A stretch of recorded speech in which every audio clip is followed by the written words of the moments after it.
Protecting the environment today is important to our future generations. We have to leave them with something as good or better than what we've got. Urban runoff has always been one of the #1 problems impairing water bodies throughout the United States.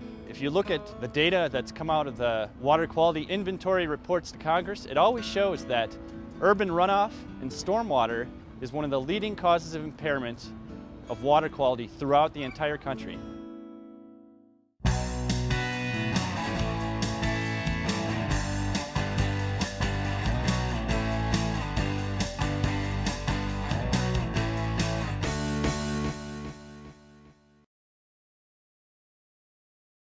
Urban runoff is the greatest source of pollution to the waterways of the United States.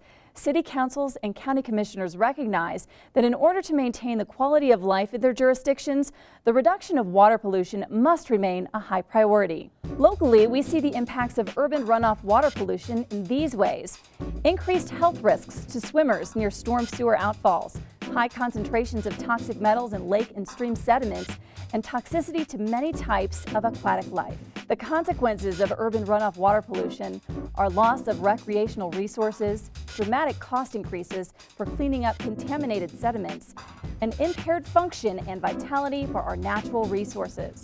The real importance of the construction stormwater program is to prevent or minimize those discharges of sediment that can have very adverse effects on aquatic environments and water quality in the state's rivers, streams, and lakes.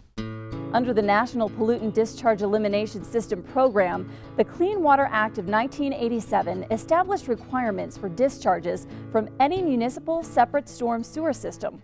The National Pollutant Discharge Elimination System program, or the NPDES program, is essentially an authorization to discharge.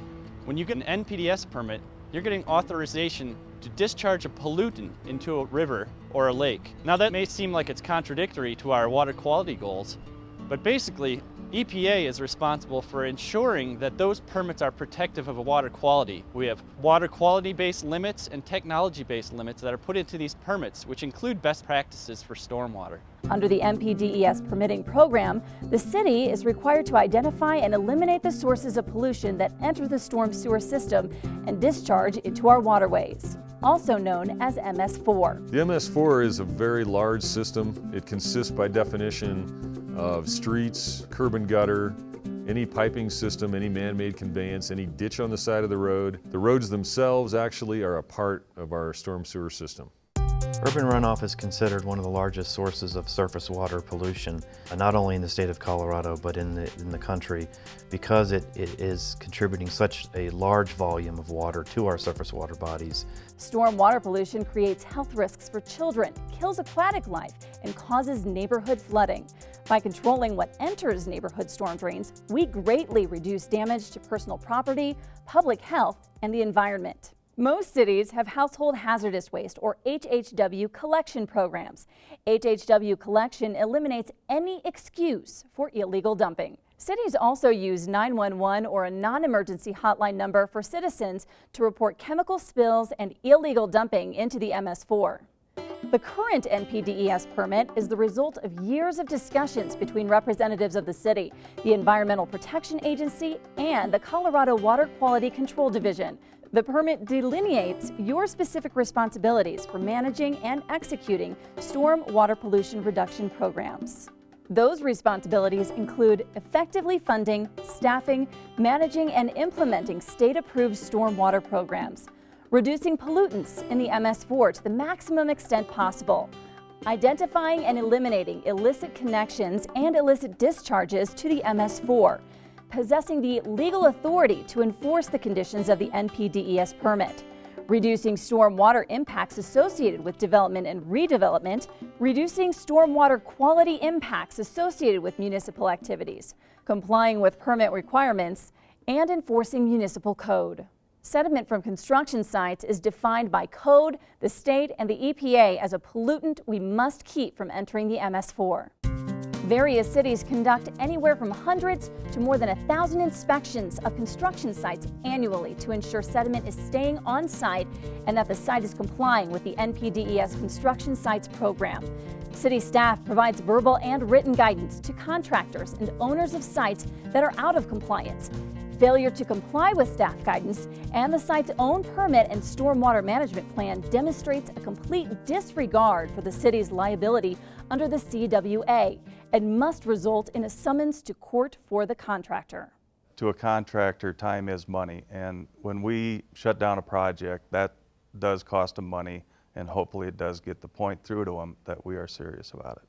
A violation on a construction site can be lack of maintenance of the BMPs on the site, chemicals such as concrete truck washout, let's say some silt fence laying down, check dams in a waterway that need to be maintained, cleaned out, have debris that's backing the water up and potentially cresting the check dam. The majority of the contractors out there, I believe, do want to keep the waters clean, and the ones that don't are the ones that hurt us. When a contractor ends up in court, it's not because it was a frivolous or arbitrary or capricious act. They show up in court after a process. They receive verbal requests to fix their problems. They get written requests to fix their problems. They may have their work stopped to fix the problem, and only then will they actually be cited and receive a summons to court. As an inspector, support from your superiors is definitely important. We need the support from our courts to get our point through to these people that we are serious about this. The Colorado Department of Public Health and Environment and the EPA also conduct construction site inspections and typically issue fines to the contractor and owner of all non-compliant sites. In 2006, the EPA issued $1.2 million in fines to 4 developments in Colorado with their National Pollutant Discharge Elimination System permits. The jurisdiction where fines occur may also be liable in these instances if the state or EPA can show negligence. We have to comply with the requirements of our stormwater permit because enforcement actions from the EPA and from the state are a certainty. Across the United States last year, the EPA fined $3 billion more or less. In Colorado alone, they fined $7 million for violations of stormwater permits. The state of Colorado also performs enforcement actions, supplemental environmental projects, consent decrees, and last year, for CDOT alone, they were fined $500,000 for errors and omissions on their construction sites. The Water Quality Control Division is anticipating increasing our oversight and field presence when it comes to regulating construction sites in Colorado. We are also anticipating increasing our inspections and oversight of the regulated municipalities that we've issued permits to, and making sure that those municipalities are doing their job related to the program that they've committed to. In 2008, the division issued 63 formal enforcement actions for stormwater violations. The division issued fines for stormwater construction violations that ranged from $4,500 to over $500,000. The division fined stormwater violators $1.5 million for stormwater violations. Pursuant to 258608 of the Colorado Revised Statutes, the division's authorized to assess stormwater penalties of up to $10,000 per day for each violation that occurs at a stormwater site. An enforcement action may not only include a penalty assessment, it may also include injunctive relief that requires the violator to clean up or remediate the environmental impacts caused by the stormwater violations. The cleanup activities associated with stormwater violations can be very expensive and can entail, requiring very complicated and additional federal permits to do activities in the stream channel itself. An example of an enforcement action that the division has taken against a construction site would be the T-Rex project, in which case we went out, conducted inspections of the project, found the site to be in violation of our permit requirements, and then took an enforcement action to bring the site into compliance. Typically, small municipal court fines to the contractor and property owner are ineffective due to the small dollar value. However, combining a fine with the requirement for attendance at an erosion control class or a construction inspector class is more useful and instructive as a consequence. Along the Front Range, the Colorado Department of Transportation has approved Red Rocks Community College courses, CETC 150 and 151, as examples of educational tools for courts. Similar courses exist on the Western Slope, and all these college courses require 2-day attendance to obtain certification. The Water Quality Control Division feels that it's very important to not only have a robust enforcement program, but to also have a very involved education program so that we are clearly communicating to the industry before we even get out to do inspections that this is what we expect and here are some tools for you to use in order to help you comply. One tactic a judge might use to settle an enforcement case is to require the violator to perform a supplemental environmental project. A supplemental environmental project is a mechanism that the departments develop to mitigate administrative penalty assessments. By having a violator prepare a supplemental environmental project and perform that project, the department offsets or mitigates the penalty amount assessed against that violator. The most significant consequence is that you don't want to create a culture of non-compliance. It's very easy for construction site operators, homeowners, or any of the other people that are affecting the water quality in the MS4 to not take pollution control seriously if there is not a consistent enforcement message. As a statewide team, we permit holders must monitor, identify, and eliminate all illicit discharges to the MS4. We must enforce municipal code and the CWA as they pertain to our permits per federal and state mandates.